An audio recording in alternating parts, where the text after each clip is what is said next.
Hola, hola, my name is Jackie. How are you guys doing today? I'm doing awesome. Today's review is going to be The Young Elites by Marie Lu. Wow, I don't even know what to say. This book blew me away, just like the first book in the Legend series. It was just fantastic. If you don't know what this is about, it is basically a fantasy story in which in a world, I don't know, it's the past, but fantasy, a world in which a plague was took over many years ago and killed many people. Not a plague, the fever they call it, took over many years ago, and it affected a lot of people. The old people died, not necessarily old, but like parent-ish old. They died. The young survived, some survived, and the ones that survived have these special markings or powers that are supernatural, and some of them are really kind of dark, you could say.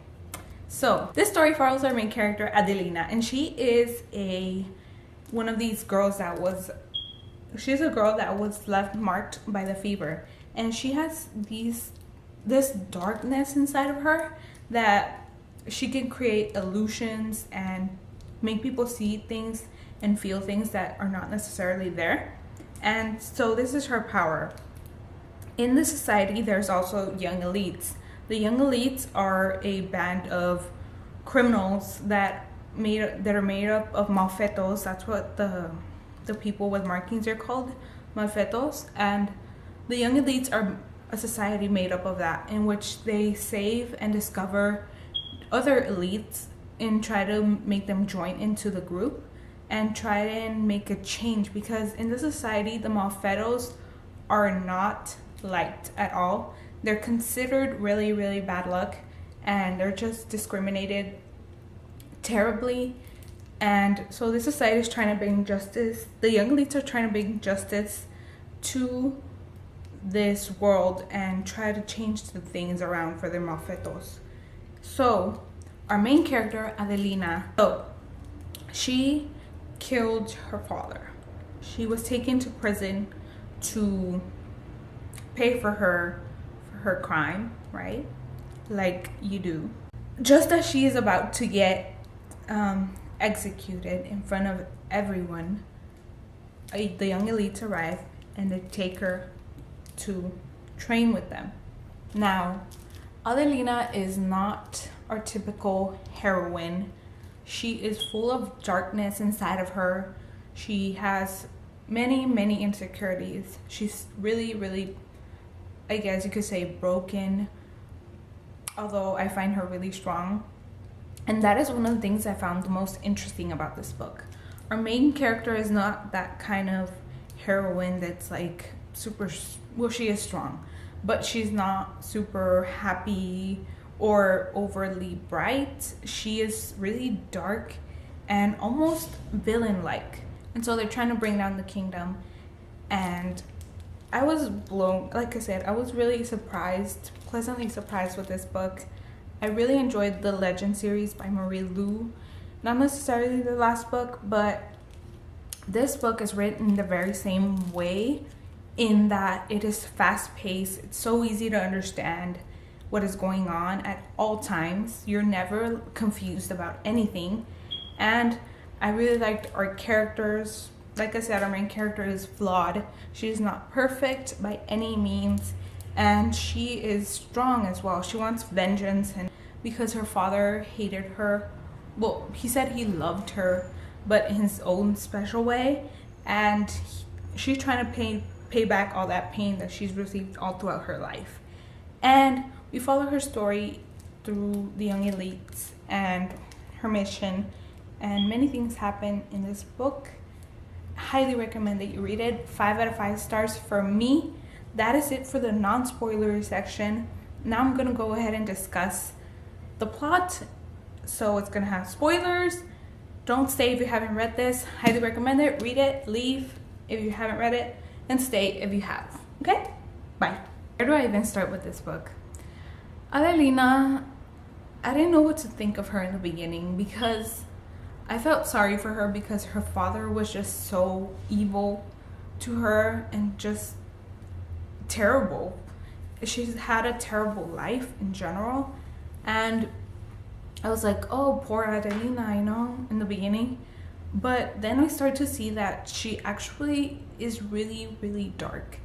And I thought she was gonna be one of those characters where they show their like bright side all the way at the end, but no. Adelina is very, very different. She did not show any brightness throughout the book, and that's what I found really special about her, actually. The young elites, let's talk about them. They're really kick-ass, awesome, badass, all the way.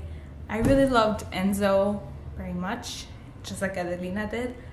And do you guys think he's actually dead? I don't... Okay, here's my theory. I think that he did maybe die, but you know at the ending, the epilogue, where the guy that can bring back the dead is seen, I think he's gonna be able to bring him back. I mean, I don't really know what to expect with this other guy either, because you could see that he came back from the dead, but with a lot of, I mean, it wasn't the guy, sorry, it was the girl, and he came back from the dead, right? But he's not the same. So I think the same thing's gonna happen to Enzo. He's gonna come back from the dead, and he's gonna be kind of different, you could say. I was really frustrated with a lot of the elites because they wouldn't trust, or they wouldn't give her any vote of confidence to Adelina, and I was like, come on, would you like at least a little bit? But I'm guessing they're just trying to protect each other, you know, because they've been through so much. So I'm guessing that's the reason why. So when Adelina wouldn't tell Enzo and the other elites that her sister was taken, I was like, girl, why don't you just... She had so many chances to tell them and she just wouldn't. And then in the end, I don't know if that could have helped anything with Rafael. I think Rafael would have helped her. And Rafael, let's just take a minute to talk about him. He's super... I don't know what to think of him, because he knew from the beginning that Adelina wasn't right, but he kind of faked this friendship. But at the same time, he's kind of really nice and awesome. I don't mean Adelina would have, like, it would have been better if she told them about her sister.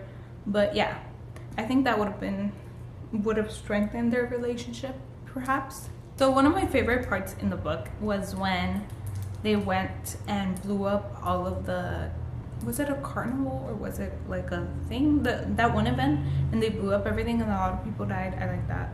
I mean, that sounds wrong, but you know, it made them look cool. So yeah, her relationship with Enzo is just kind of, they've both gone through so much, and it's just, I don't know, I really liked seeing them help each other out. Oh my god, let's talk about Enzo.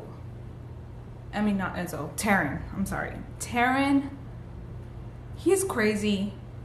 He's creepy. He's mad. I don't even know what other adjectives to use on him. How could he, like... I guess there's people like that in the world, but how could he go against his own people and try to destruct them when they're the only ones that could possibly understand his powers? He wants to destroy everyone, but what's gonna happen to himself in the end?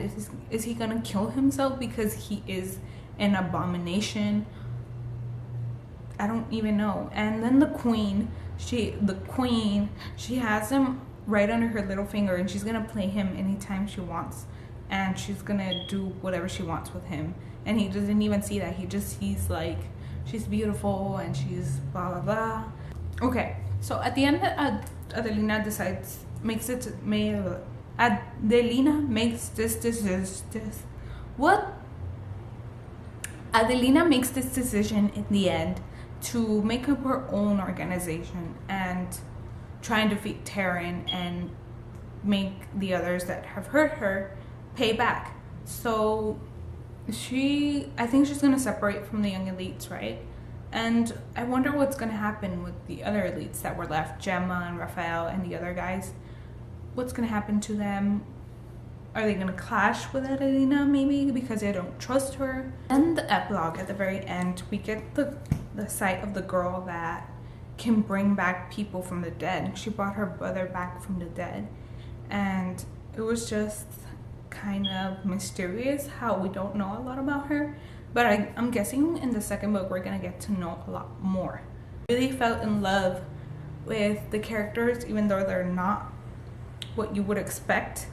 I really fell in love with them, and I want to see a lot more of them in this second book. I don't even know when the second one's going to be released. Hopefully soon. So I was really sad to see Enzo being killed by the stupid Terran, and it was just a really badly, I mean, it wasn't badly planned out. It could have been better. You know what I mean?